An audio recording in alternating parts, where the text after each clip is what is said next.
Welcome back to NBA Today. Do you have a number in mind what an ideal, minutes workload would be for you this season? 48 games.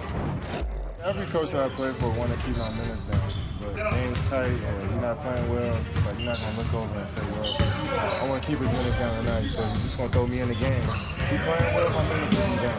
If we're not, I got to play more.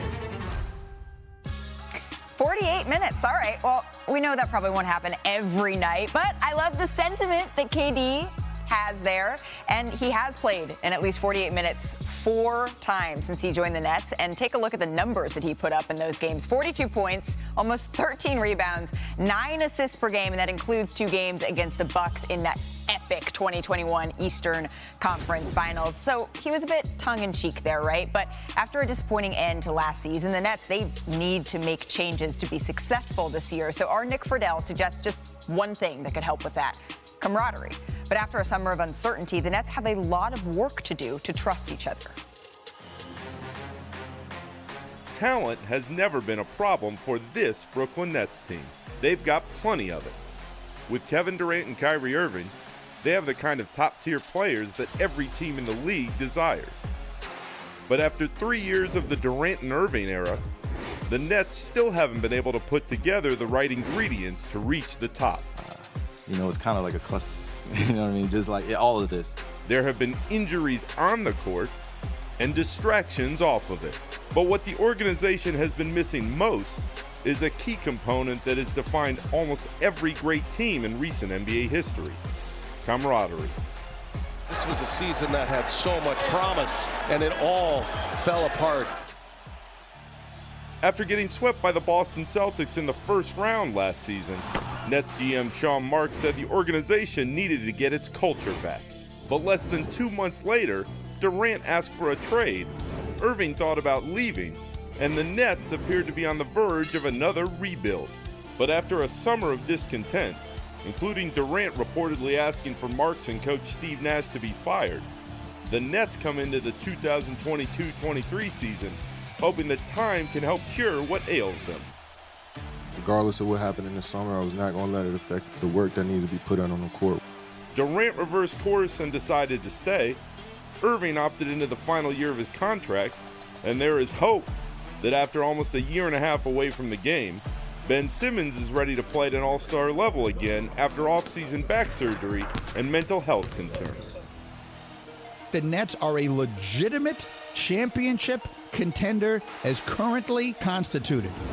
The Nets are holding on to the dream that a talented roster built around Durant will be able to figure it out, that all the old issues and frustrations of the last 3 seasons can be wiped away with a strong start, that a motivated Irving and refreshed Simmons can find their rhythm together quickly.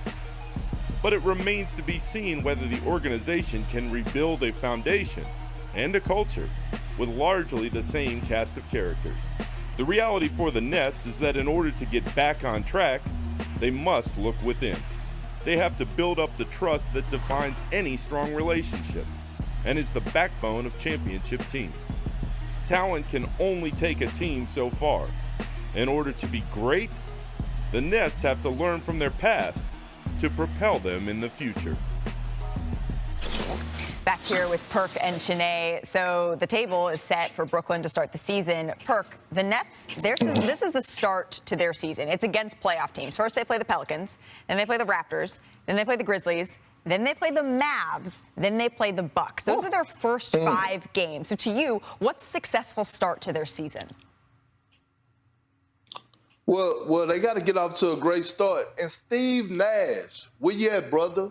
This is going to be on you, right? We all keep talking about the time and Ben Simmons, and it's going to take time for them to have chemistry. They don't have any damn time. You know why? Because the East is so stacked up right now. I got Milwaukee ahead of them. I have the Cleveland Cavaliers ahead of them. I have the Celtics and also the Philadelphia 76ers. They have to get off to a good start. I strongly believe this, that Steve Nash is on time. He don't have time. He's on the hot seat. If he don't get them off to a great start and put Ben Simmons in particular in position to be successful so that he can show the best version of himself, then it's going to be hard on Steve Nash. So right now, to the start of the season, I'm putting all this on Steve Nash. We know what Kevin Durant is going to go out there and do. We know what Kyrie is going to go out there and do when he's available. Steve Nash, this is on you.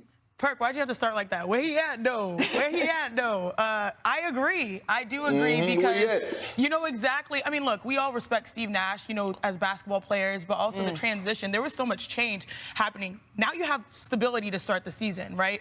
The world is in more a stable place. You've got Kyrie, you've got KD, and you've incorporated someone to help your defense in Ben Simmons. And so I do think schematically, especially coming out of the gate, those games you mentioned are intense and tough.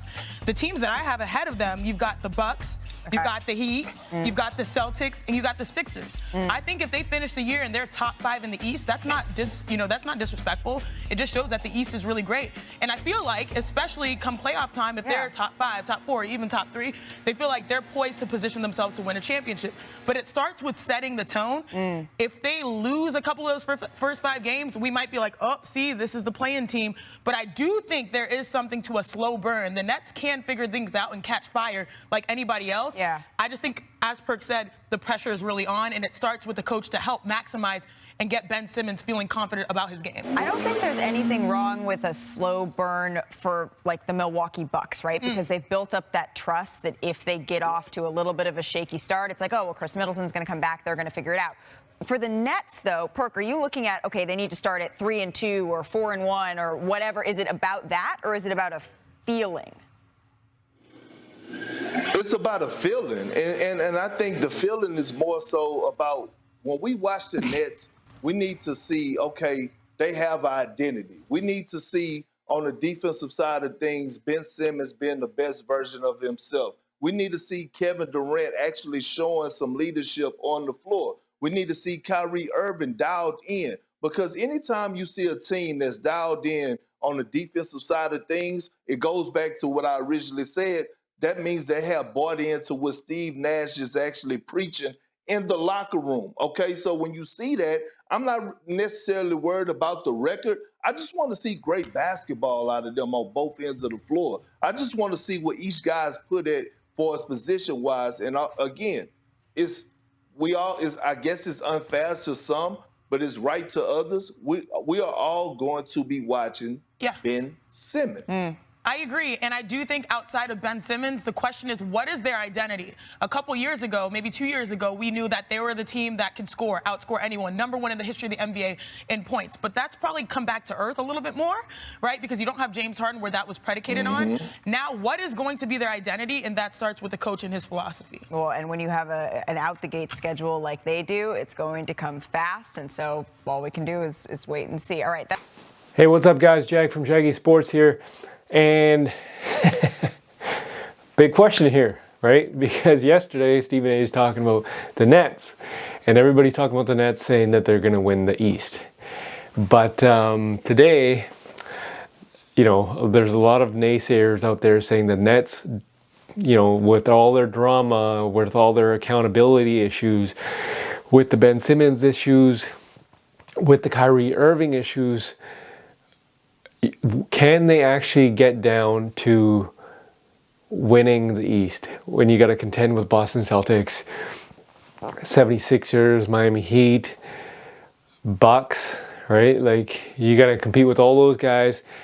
And a lot of people are saying that that won't happen because the Nets are the Nets and they bring a lot of baggage, they bring a lot of drama. But, you know, anything can happen.